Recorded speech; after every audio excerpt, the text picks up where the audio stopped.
안녕하세요, 시청자 여러분. 메디치 미디어 신혜선입니다. 제가 조금 농담처럼 여러분 도를 아십니까? 이런 말씀을 거리를 걷다가 좀 들어보셨을 것 같은데 오늘은 제가 ESG를 아십니까? 이렇게 여쭐 생각입니다. 사실은 제가 ESG는 유행어처럼 되고 있는데 저도 잘 몰라요. 그랬다가 저희 프렌치 식탁에 인연이 돼서 굉장히 좋은 칼럼을 쓰게 됐습니다. 그래서 지금 기업 경영에서 얘기가 되고 있는 ESG, 경제나 경영, 투자 모든 사람들이 이제는 알아야 할 단어가 된 것 같아요. 그래서 오늘 귀한 분을 모셨습니다.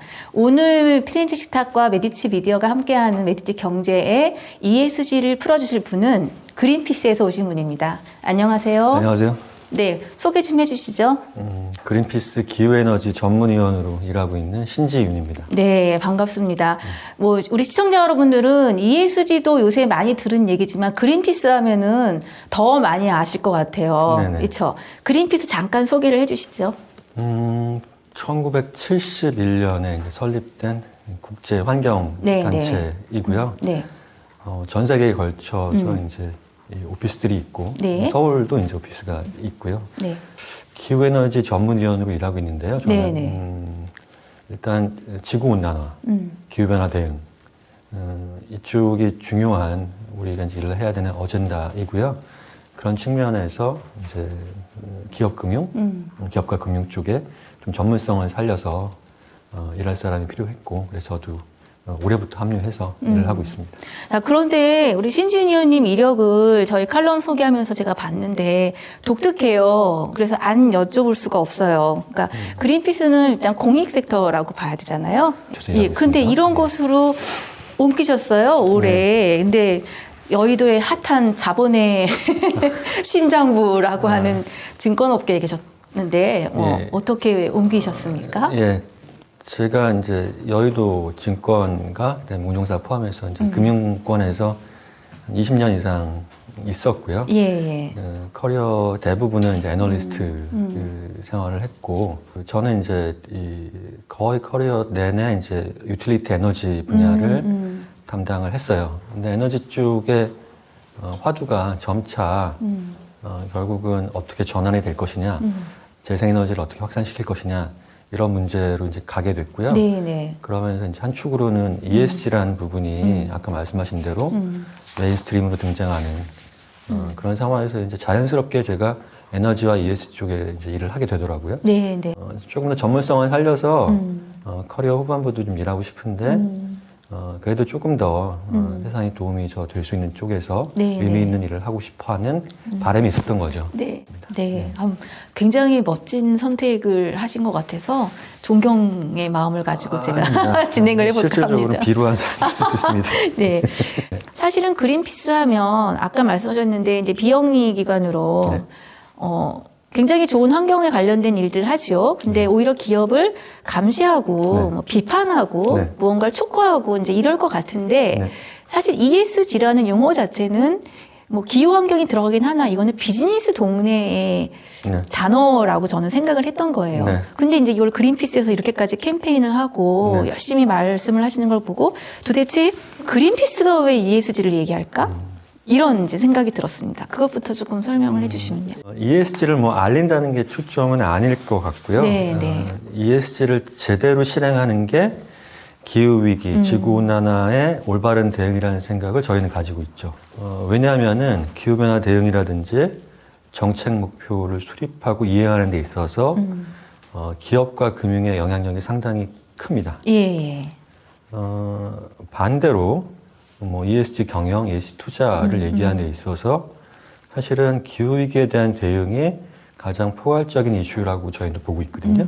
이제 그 두 가지가 만나는 지점이 있다고 생각을 하고요. 결국은 이제 비영리 단체이고 시민사회 중심의 움직임을 갖고 있는 그린피스이지만 기업과 금융의 변화를 통해서 지구온난화 대응이라는 거를 하려면은 결국은 기업들이 얘기하고 있는 ESG가 제대로 실행되어야 되고 이런 쪽의 변화가 필요하다.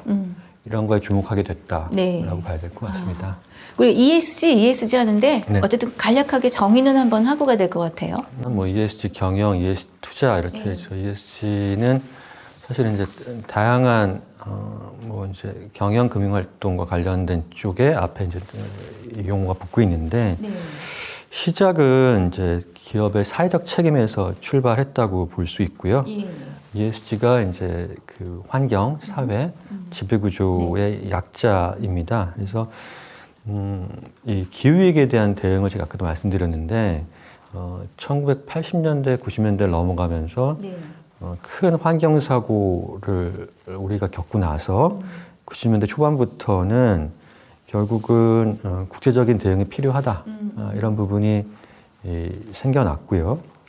사실 결정적인 모멘텀은 2015년에 이제 파리 협정으로 생각되는데 네네. 이때부터는 이제 이 환경 관련된 쪽이 상당히 중요한 어젠다가 됐죠. 그래서 결국 기업도 금융도 이런 기후위기 대응에 적극적으로 동참해야 된다. 이런 게 규제로 이제 나타나기 시작을 했습니다. 그래서 사실 이제 기후위기 대응에 대해서도 지금도 여러 가지 논란이 있습니다만 사실 어느 정도 논란을 종식시켰던 것이 2018년도 IPCC가 1.5도 특별 보고서를 한 걸 냈어요. 네, 그게 뭐죠? 결국은 지구의 온도가 이 프리-인더스트리얼, 즉 산업혁명 이전에 대비해서 뭐 1도 이상 올랐고 이미 이런 현상으로 계속 가게 되면은 사실 파국적 결과를 맞을 수 있고 이렇게 지구의 온도가 오른 거는 온난화가 된 거는 자연적인 현상이 아니라 네네. 이거는 인위적인 즉 우리 사람들이 잘못한 부분이다. 그래서 네네. 결국 행동의 변화가 필요하다는 거를 과학적으로 입증한 보고서라고 생각됩니다. 네네.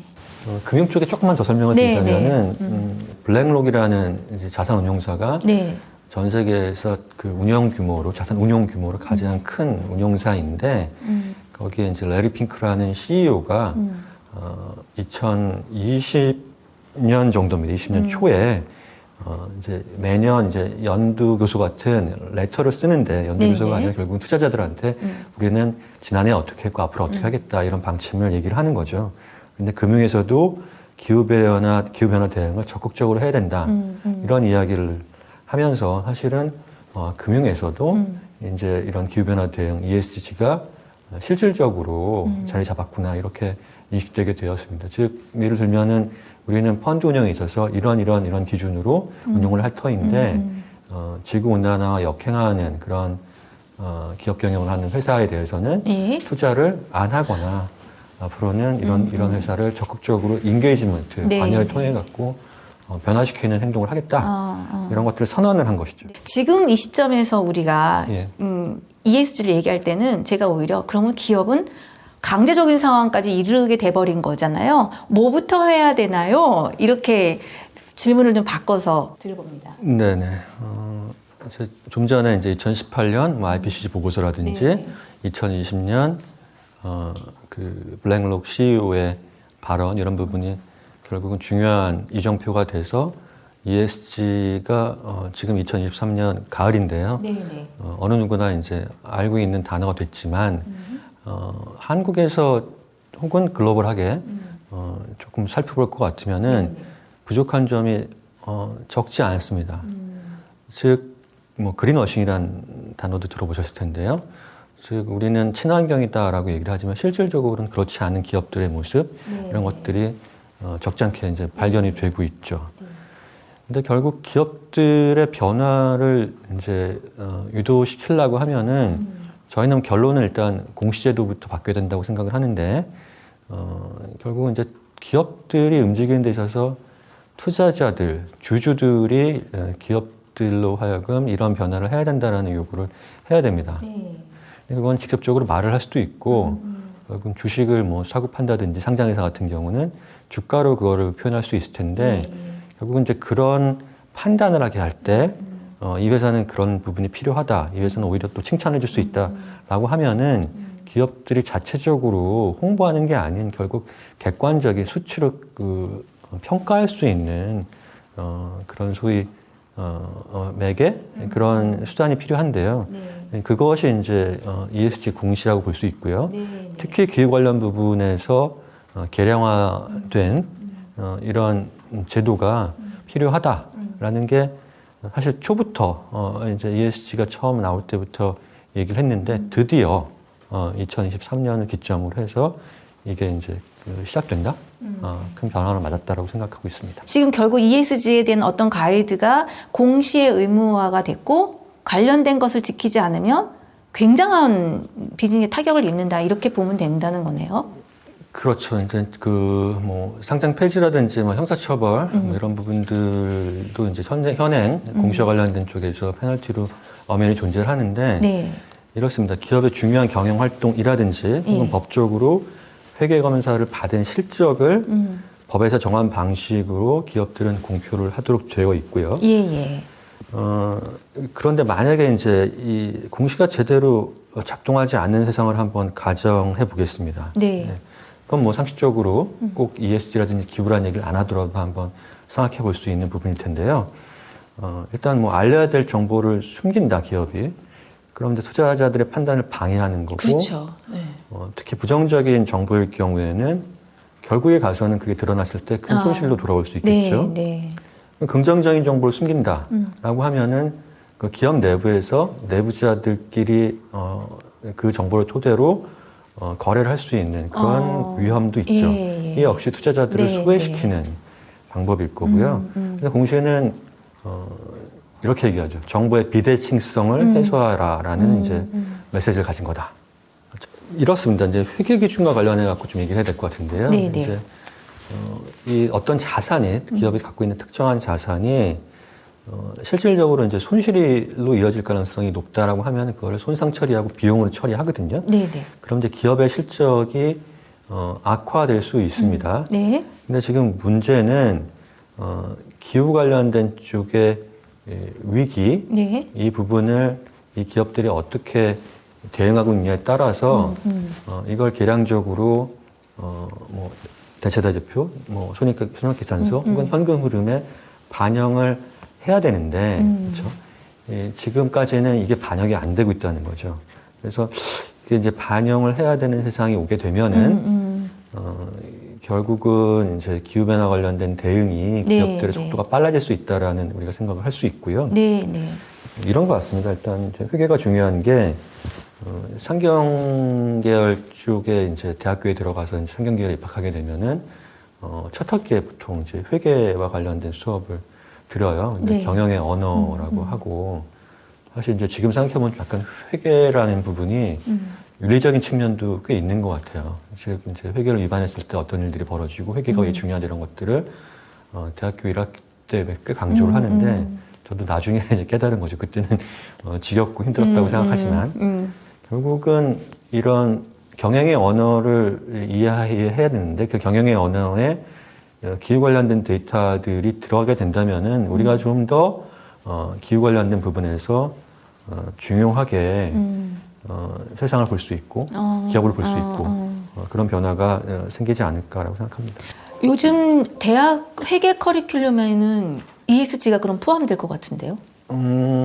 이제 ESG 앞으로 말씀드리겠지만 네. ESG 공시가 의무화돼서 네, 한국도 그거를 정식으로 받아들여지게 되면은 말씀하신 대로 회계를 배울 때 기후 관련 부분도 당연히 들어가게 될 것 같고요. 네, 네. 제가 이렇게 알기로는 네. 교양 필수 이런 쪽에 이제 지구 온난화라든지 네, 네. 기후 위기, 기후 변화와 관련된 부분들이 대학교 이제 이 초학년 시절에 적지 않게 이제 최근에는 들어가 있는 걸로 알고 있습니다. 맞아요. 관련 교수님들도 많이 나오시고 뭐 그런 것 같더라고요. 그렇습니다.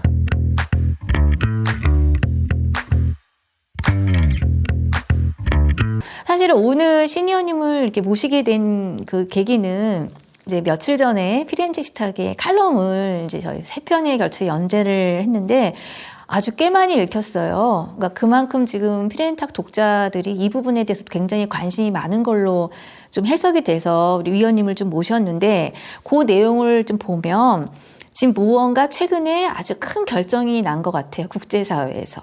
그래서 우리나라도 더 이상은 미룰 수가 없는 이제 상황이 된 것 같습니다. 그게 이제 ISSB 최종안이라고 표현되어 있는데 그게 일단 뭔지 좀 설명을 듣고 가겠습니다. 일단 IFRS라는 게 있습니다. IFRS는 이제 회계 기준인데요. 국제 이제 회계 기준인 재단이죠. 이 재단이 그 ISSB를 이제 만든 건데 ISSB는 지속 가능성 공개 기준이라고 봐야 됩니다. 이제 이 갑자기 만든 건 아니고요. 이런 이 기후 관련 정보 공개와 관련된 이렇게 해야 된다라는 소위 플랫폼 이니셔티브들이 적지 않았는데 그런 것들이 하나둘 합병이 돼서 최종적으로 ISSB가 글로벌한 하나의 그 회계 기준의 베이스라인 이 기본을 이제 만들었다고 하는데요. 2023년 6월 이걸 26일로 제가 기억을 하는데요. 올해 6월 달에 ISSB 안이 나왔습니다. 일단은 기후 분야부터 출발을 합니다. 그래서 기후를 우리가 S2라고 이쪽에서는 지칭을 했는데 2025년부터 기후 관련된 쪽에 공시는 이런 기준에 따라서 해야 된다라는 표준안을 공표를 했습니다. 이 표준안을 각 국가들이 각각 나라의 실정에 맞춰서 안을 만들어서 실행해라 라는 게 이제 IFRS, ISSB의 권고라고 봐야 될 것 같고요. 사실 이제 조금 별개로는 미국과 유럽은 ISSB와 별도로 사실 비슷한 타임라인이지만 유럽은 이제 올해 마찬가지로 상반기 확정을 지었고 미국은 아직 확정을 못 지었지만 최종안은 나온 상태지만 각 나라 각 지역별로 우리의 공시 제도는 우리의 이제 정보 공개 제도는 기준은 이러이러한 지속 가능성, ESG 요소, 기후 관련된 요소들을 포함시켜서 해야 된다라는 안을 만들었죠. 그래서 소위 이제 빅3라고 하는데 이 빅3가 올해 차곡차곡 다 나왔고 미국도 이제 최종안을 남기고 있습니다만 그런 상황이고요. ISSB가 조금 복잡합니다만 이렇습니다. 결국은 이제 아까 뭐 여러 이니셔티브 플랫폼들 그 정보공개 관련된 쪽이 존재한다라고 말씀드렸고 합병됐다고 했는데 TCFD라는 게 사실 이제 많이 거론된 편입니다. 왜냐하면은 우리나라의 금융사들도 이 TCFD 기준에 맞춰갖고 기후 관련 위험을 기후 관련된 기회가 될 수 있겠지만 어쨌든 이런 요소들을 보고하겠다 이런 것들을 선언을 했었거든요. TCFD가 하나의 근간이 될 수 있겠고요.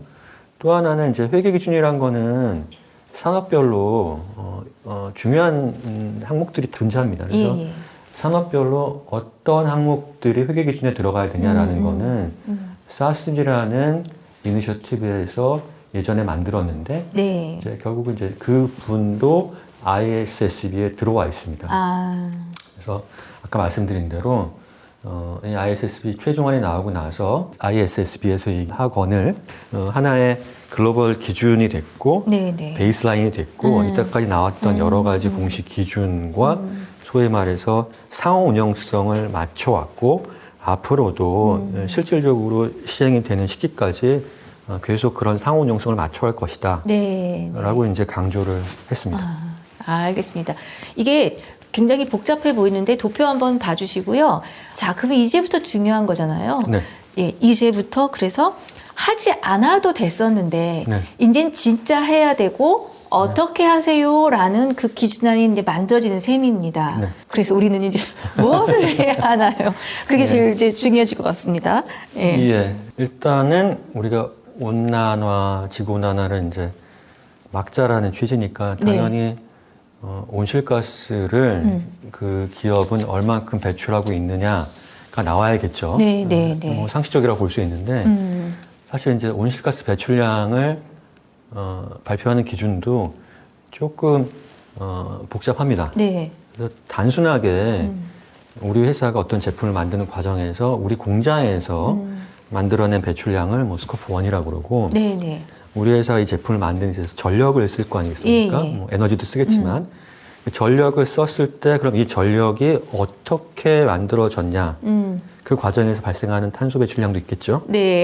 그것까지 포함시키면 스쿠프 2라고 그러고요. 아, 예, 예. 제일 복잡하게 이제 스쿠프 3라고 하는데 이 제품이 예를 들면 아주 초기에 원부자재, 뭐 광산부터 시작해갖고 운송 단계를 거쳐갖고 우리 공장에 왔다. 네. 그래서 좀 만들었고 이거를 소비자한테 가서 소비자가 잘 쓰고 폐기했다. 네. 이 전 과정에서 발생하는 온실가스 배출량을 스쿠프 3라고 하는데요.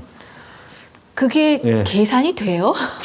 그냥 이렇습니다. 그러니까 결국은 이제 스쿠프 1과 스쿠프 2에 대해서는 이게 이제 이미 국가들이 그리고 기업별로 그런 데이터들을 공표 내지 축적을 해왔고요. 네, 네. 근데 이제 이런 것 같습니다. 스쿠프 3를 이제 당장이 아니라 아까 유예 기간을 거쳐갖고 뭐 3년 후, 4년 후부터 이렇게 의무적으로 공표를 하는 게 지금 미국, 유럽, ISSB에 공통적으로 되어 있는데 네. 결국은 이제 기업들이 우리는 클린하다라고 이제 강조를 하지만 사실은 우리 이 내부에 있는 뭐 유해 시설, 온실가스 배출 많이 하는 시설들을 앞 단계라든지 뒷 단계로 돌릴 수 있고 혹은 잘 만들어 갖고 돌리게 되면은 사실은 스코프 1하고 2로는 이 회사가 정말 온실가스와 관련된 대응에 있어서 진심인지 아닌지를 판단하기가 어렵습니다. 그래서 이게 측정이 쉽진 않습니다만 그 질문에 다시 돌아가면은 이렇게 하겠다라는 거는 몇 년 전부터 예고를 해왔고 앞으로도 위기감이 좀 있거든요. 지금 뭐 회계법인 열심히 일을 하고 있고 관련된 이제 MRV라고 하는데 측정하고 그거를 이제 평가하는 쪽 기관에서도 이걸 계속해서 열심히 일을 하고 있는데 그리고 기업과 같이 이제 합을 맞춰가면서 일을 해야겠죠. 근데 어쨌든 스코프 3까지 배출량을 공표하라라는 게 첫 번째이고요. 네, 네.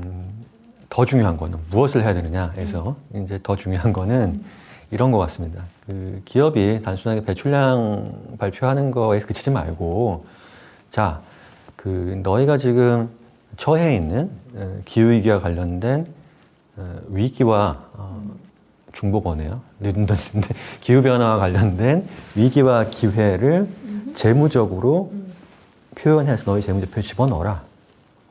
그러니까 네. 비용으로. 혹은 만약에 아까 거꾸로죠. 거꾸로 뭐 갖고 있는 자산이 엄청난 기후변화 대응에 있어서 탄소를 줄여줄 수 있는 큰 포텐셜이 있는 자산이다라고 하면은 그거는 오히려 비용이 아니라 이익으로 계산이 될 수도 있겠습니다. 네, 네. 그러나 일반적으로는 지금 비용 계산이 상당히 커질 수 있을 텐데요. 이러한 계량화시키는 측면 그리고 더 중요한 거는 시나리오, 네, 즉 네. 정성적으로 네. 우리는 어떤 계획을 갖고 있고 그래서 이걸 어떻게 이행할 텐데 그래 작년과 올해 비교해 봤더니 이런 변화가 있어서 우리는 이렇게 앞으로 변할 것이다. 이런 기업의 중요한 전략 의사 결정도 아까 말씀드린 ISSB 기준, 유럽의 기준, 미국의 기준에서 그거를 집어넣어서 네. 의무적으로 해라. 네. 뭐 미국, 유럽은 의무고요. 네. ISSB는 말씀드리는 권고인데 그 권고를 따라서 우리나라가 만약에 받아들여서 의무화시킬 수 있겠죠. 네. 그렇게 되면 그런 부분들이 이제 앞으로 의무적으로 간다는 겁니다. 자, 그러면 이제 한국은 어떻습니까? 받아들여서 의무화할 분위기인 건가요? 아니면 합의가 됐나요 이미? 아니면 반대 목소리가 큰가요?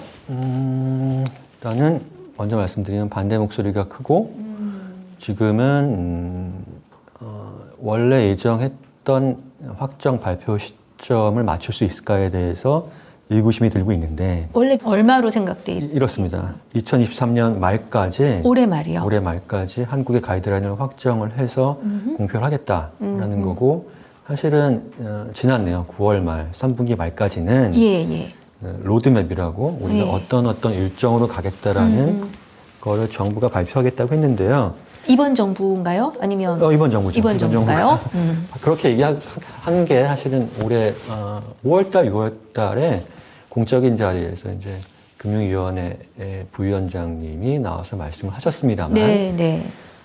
6월달에 ISSB가 나오고 나서 지금 이제 그 이해관계자, 소위 뭐 기업 단체라든지 금융을 대변하는 단체들 이런 부분들과 협의를 하고 있는 걸로 알고 있는데 우리가 도입을 하는 게 좀 무리가 있다라는 의견 때문에 사실 로드맵 발표도 9월 말까지 못했고 네. 그러다 보니까 야 이거는 원래 예정했던 9월 말까지 한국판 ISSB가 나오는 것도 쉽지 않겠다라는 생각들이 좀 커지는 상황이죠. 질문이 네. 성립이 되는지 모르지만 여쭤볼게요. 이게 네네네. 안 하면 무슨 일이 벌어지나요?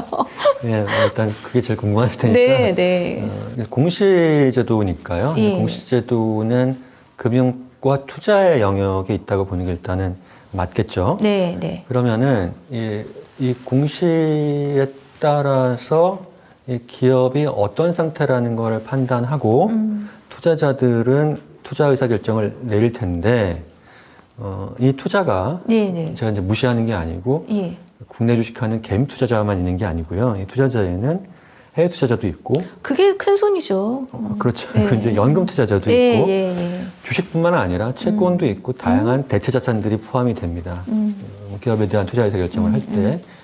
그런데 제가 이제 금융권에 있었던 경험을 조금 되살려서 생각해 보면은 네, 네. 예를 들어 한국에 있는 특정 산업에 이 기업을 투자를 해야 되냐 말아야 되냐를 고민할 때 네. 같은 산업에 속해 있는 소위 이제 비교군이라고 하는데 주로 이제 아시아 기업들입니다. 이 비교군들의 어떤 재무제표, 전략 이런 것들을 비교를 해서 의사결정을 해야 되는데 지금 기후 관련된 부분이 재무제표에 적지 않은 영향을 미칠 걸로 예상이 되는데 한국은 그거를 안 하고 있다 혹은 상당히 느슨하다라고 네. 하면은 일단 이 재무제표를 신뢰하기가 어렵겠고 아까 말씀드린 대로 전략에 대한 서술, 기회와 위기에 대한 어떤 꾸준한 업데이트가 없다고 하면은 이 회사에 대해서 질문을 했는데 답이 안 돌아오는 거죠.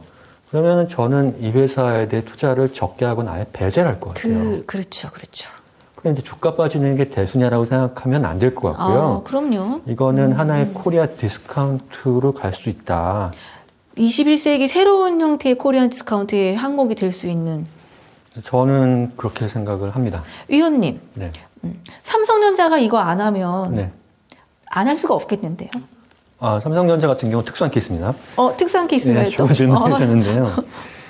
이제 우리나라 이제 상장 회사들이 한 2,500개? 그러니까 예. 정확하게 이제 숫자가 조금 안 씁니다만 한 2,500개 정도 되는 걸로 제가 알고 있는데, 아까 이제 뭐 미국 기업, 미국 SEC, 미국의 증권거래위원회가 만드는 공시기준 같은 경우는 상장 회사에 해당이 되거든요. 네.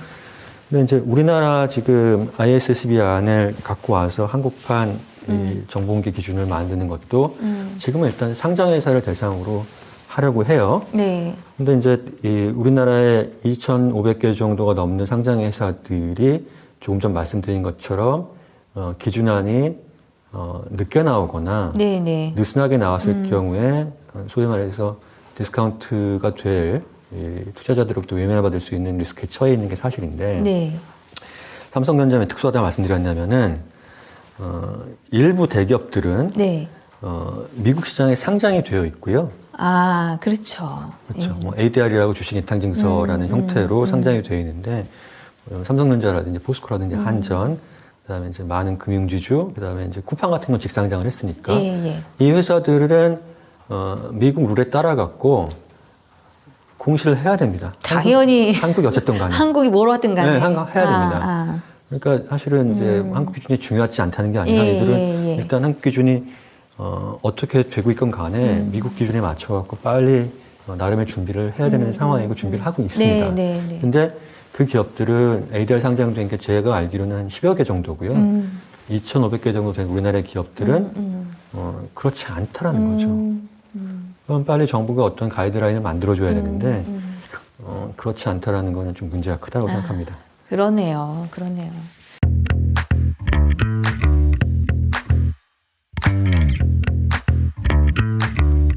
짧은 시간인데 네. 듣다가 투자라는 관점에서 바라보니까 네. 이거는 뭐 기업을 운영하는 분들도 굉장히 불안 요인인 거고 네. 투자자 입장에서는 당연히 배제하고 갈 수밖에 없는 굉장히 핵심적인 요인으로 가겠구나. 메디치 미디어가 투자 받으려면 해외로부터 투자 받으려면 이 기준을 지켜야 되겠습니다.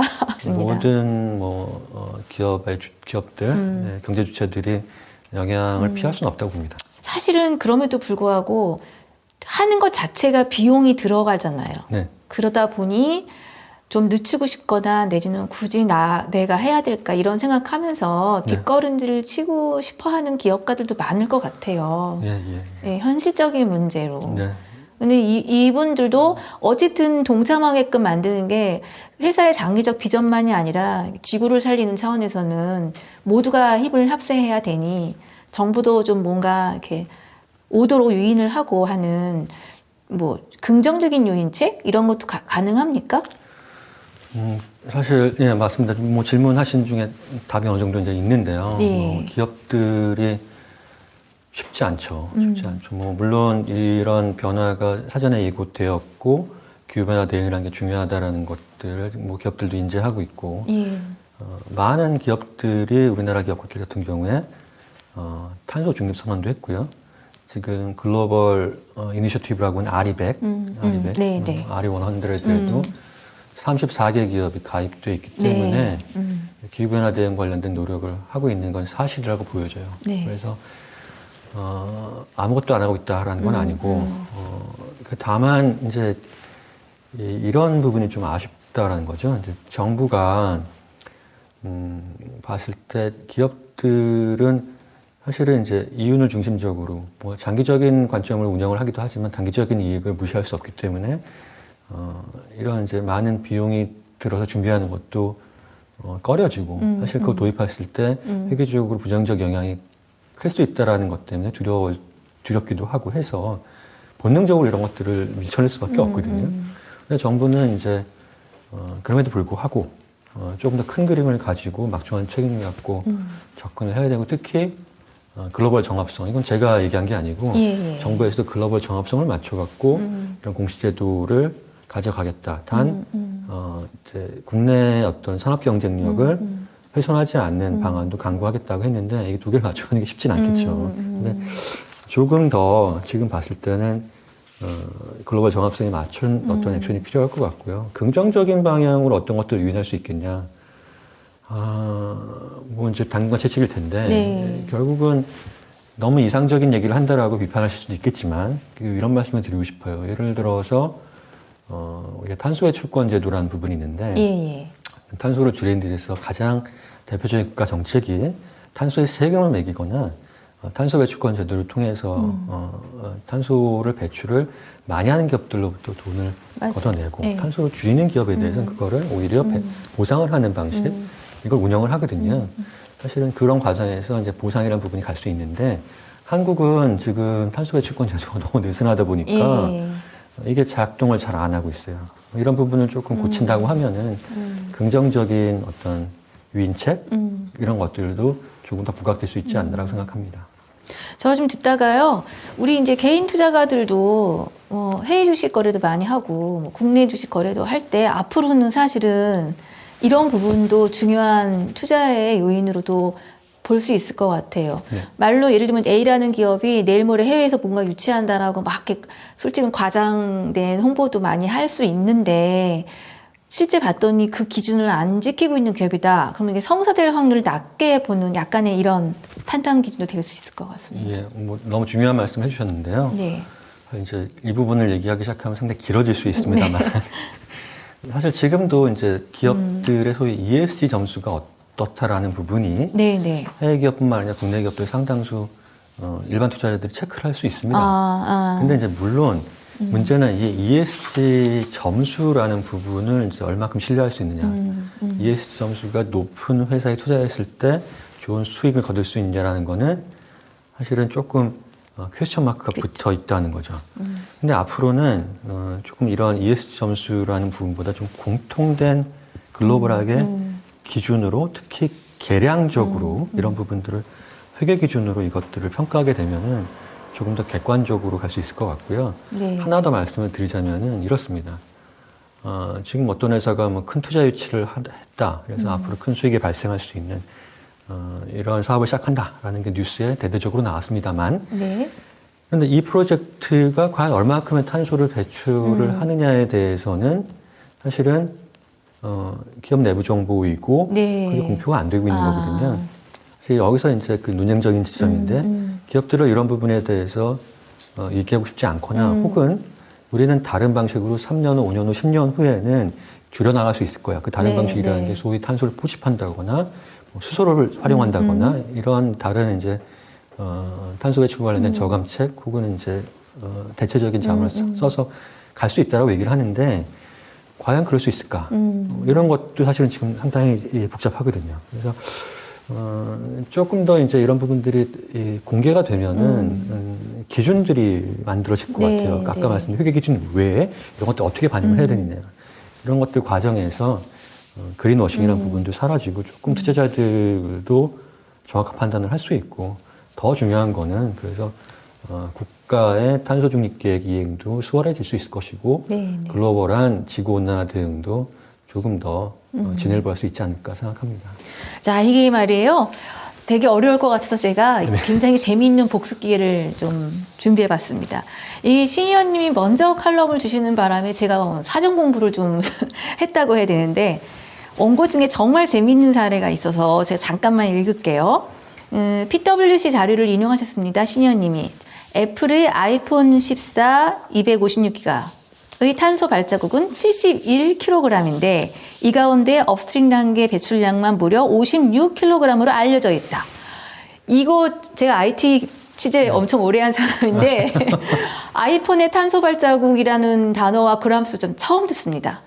물론 좀 조금 제가 연식이 된 게 줄 알아서. 아닙니다. 너무 재밌었어요. 저는 이거 문장 읽고. 그러니까 무슨 얘기냐면 이게 아이폰이라면 얘를 만드는데 나오는 탄소가 이렇고 이렇다라는 거잖아요. 맞습니다. 이게 계산이 된다는 거잖아요.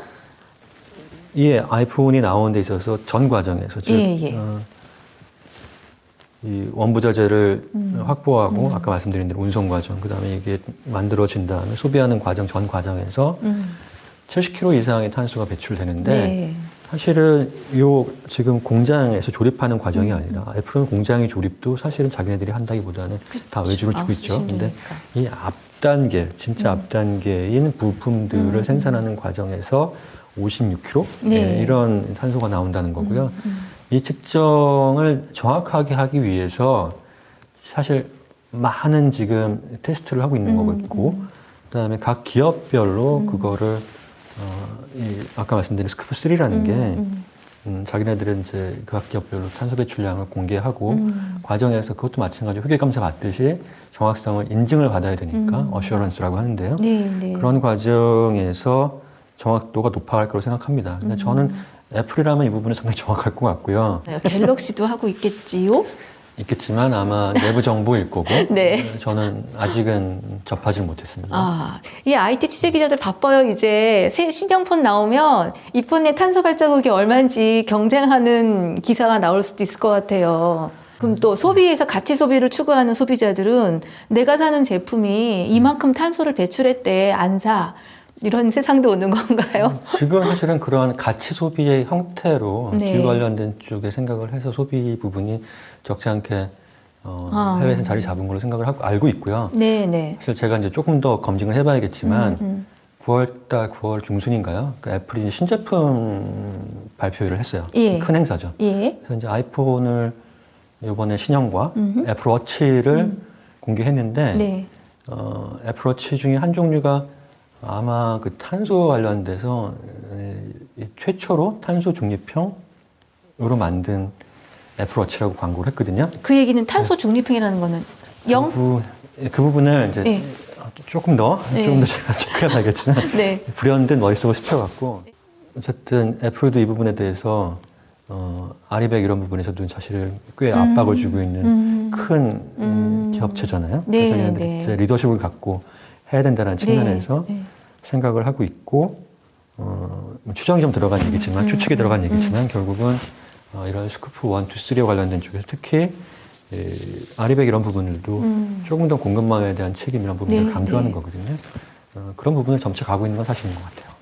그러면 이 ESG가 어쨌든 경영에서 이렇게 굉장히 중요한 지표가 되는 순간 네. 이러면은 이번 제품은 탄소 발자국이 70kg인데 차기 제품의 목표는 50kg으로 목표를 세우고 실제로 해서 49kg으로 우리는 만들었어 라고 일단 발표하는 순간 굉장한 어쨌든 너무나 멋진 예, 이제 뭐 전략인 걸로 보입니다.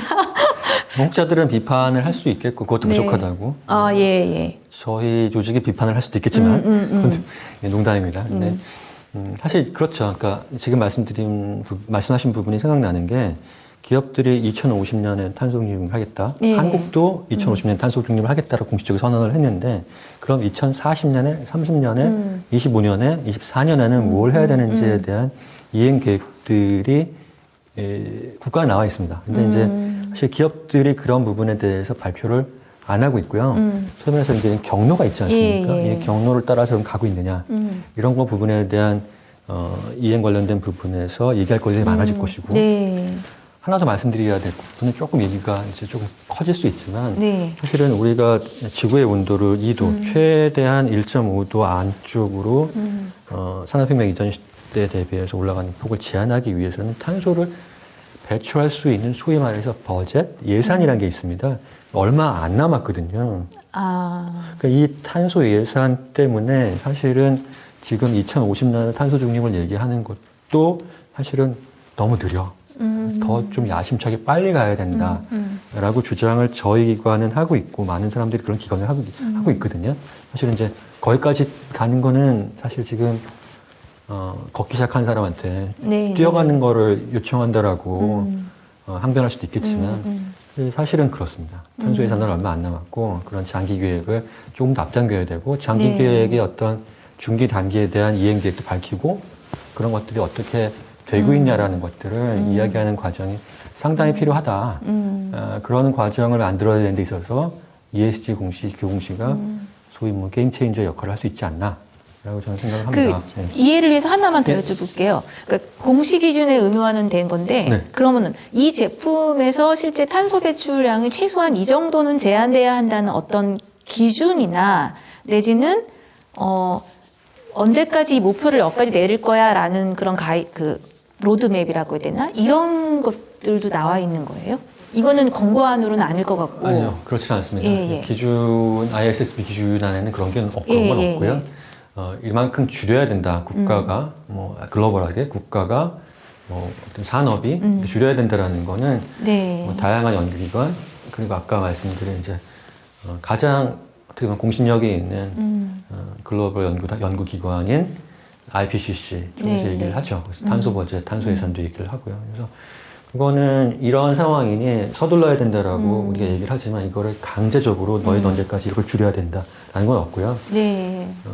그렇게 이제 줄이는 쪽으로 유도를 하는 게 국가의 탄소 중립 계획인데 우리나라의 탄소 중립 계획이라는 부분이 사실 조금 아쉬운 측면이 많다라는 거죠. 이어서 말씀을 드리면은 우리가 이제 2018년 대비해서 2030년에 네. 국가의 온실가스 감축 목표가 40%입니다. 40%? 40%. 그러니까 18년 기준에서 2018년 대비. 그 얼마큼이라고 2018년에 7억 2,700만 네.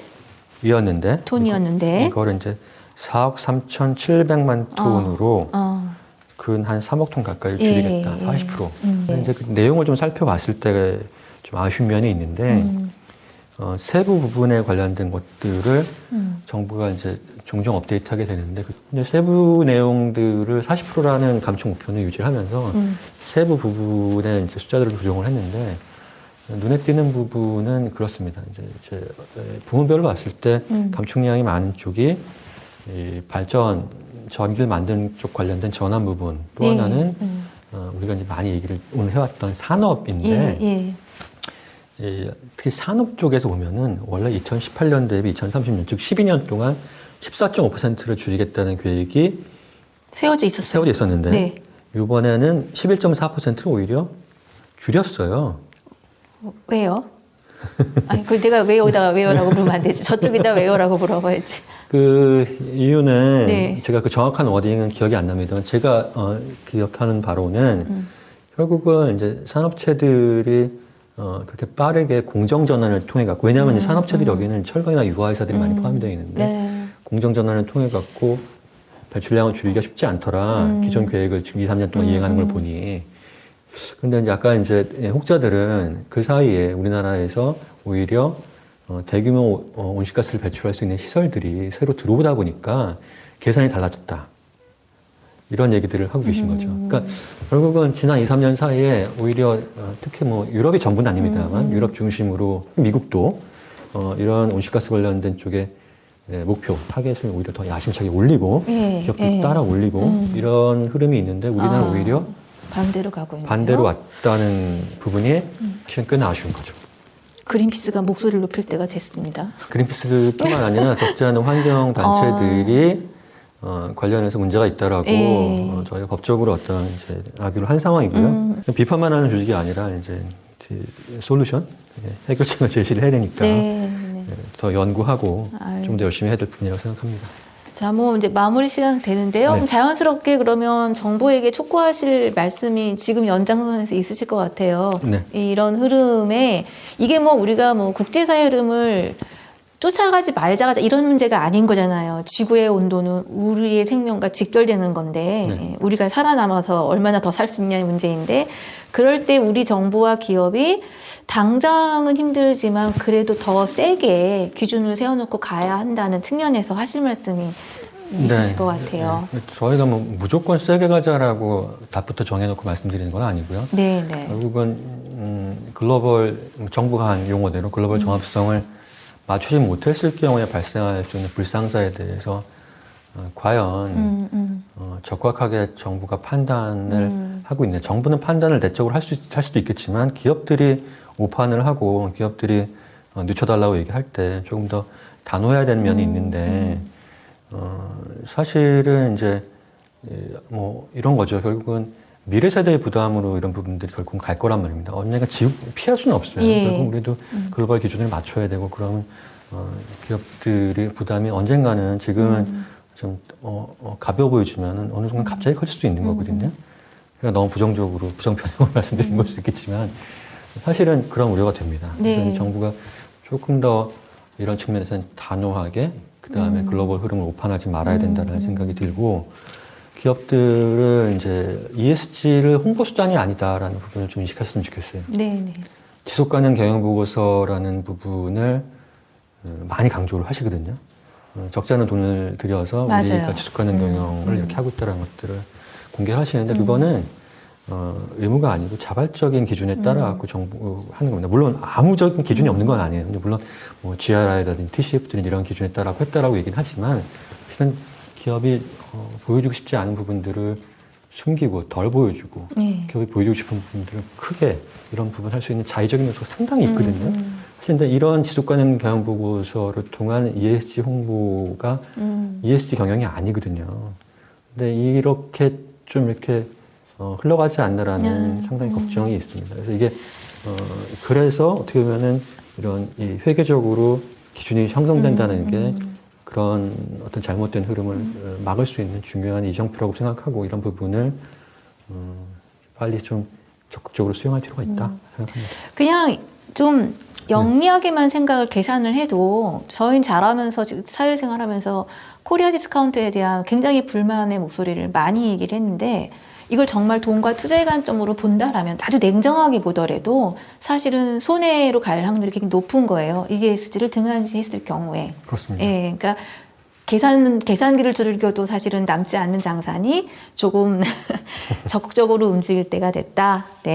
그렇게 정리하고요. 저 오늘 위원님 말씀 중에 미래 세대에게 지어야 될 부담이라는 그 문구도 좀 남는데 저희 지금까지 이제 기업 ESG의 어떤 의무나 투자 관점에 대한 이야기 했는데 우리 개인들에게 그린피스의 멤버로서 저희 일반 소비자들도 탄소 중립에 동참하기 위해서 좀 어떤 생활을 해야 한다는 조언을 해주신다면요? 제가 이제 그런 얘기를 할 자격이 있나라는 생각이 아유, 왜 그러십니까? 저희 지금 이게 종이로 출력해가지고 이면지 쓰겠습니다. 제가 이제 증권사에 있다가 그 말씀하시니까 이제 오니까 이제 갑자기 생각이 드는데 그린피스로 와서 드는 생각이 깜짝 놀란 게 이 프린터가 너무 쉬고 있더라고요. 웬만하면 출력을 안 합니다.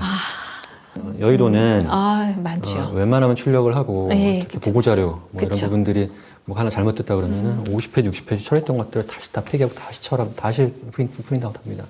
근데 이제 뭐 삶의 소소한 부분을 말씀드리는 부분이다 보니까 생각이 나고 화면은 안 보이지만 제가 이제 오른쪽에 보이는 게 인스타그램 관련된 이 포토웍을 할 때 드는 이 간판이 하나 있는 것 같아요. 네. 그러니까 사실 젊은 세대 분들이 저희 캠페인에서 많이 이제 호응해 주시는 게 예를 들면 플라스틱과 관련된 쪽의 사용을 줄이는 이런 풀콕 조사 같은 캠페인 혹은 그린워싱과 관련된 직접 기업들이 어떤 홍보를 잘못하고 있냐 이런 부분들을 요새 이제 그런 뉴 미디어 통해서 접하고 이런 부분들을 인지하고 스스로 행동하는 이런 부분들을 꽤 적지 않게 하고 계시거든요. 그래서 그런 부분들이 어떻게 보면 작은 시작이 될 수 있지 않을까 네. 그런 생각을 합니다. 네. 오늘 개인적으로는 정말 이렇게 이해가 잘 되게끔 설명을 저는 지금 옆에서 들어서 너무 좋은데 잘 모르겠습니다. 아닙니다. 시청자분들 그 ESG는 기업의 이슈인데 우리가 당연히 알아야 될 것이란 것까지 왔고요. 지금 정부가 조금 해야 될 것들에 대한 가이드가 조금 부족하거나 내지는 새로운 발표가 되면 그때 의원님 나와서 한 번 더 날카롭게 지적해 주시고 설명해 주실 수 있으시죠? 네, 뭐 지적 비판뿐만 아니라 칭찬할 수 있는 상황이 됐으면 좋겠습니다. 칭찬 사례가 많이 나오면 좋겠습니다. 굉장히 먼 이야기가 아니었습니다. ESG. 예, 저희 모두 다 ESG가 무엇을 의미하는 건지 조금 이제 인식을 하고 또 작게는 투자, 일상생활까지 좀 넓혀서 생각하는 그런 시간이었기를 바라고 시청자분들 그랬을 것 같습니다. 예, 오늘 구독, 좋아요, 댓글도 달아주시면 저희가 AS도 하겠습니다. 예, 지금까지 메디치 경제였습니다. 감사합니다. 네, 감사합니다.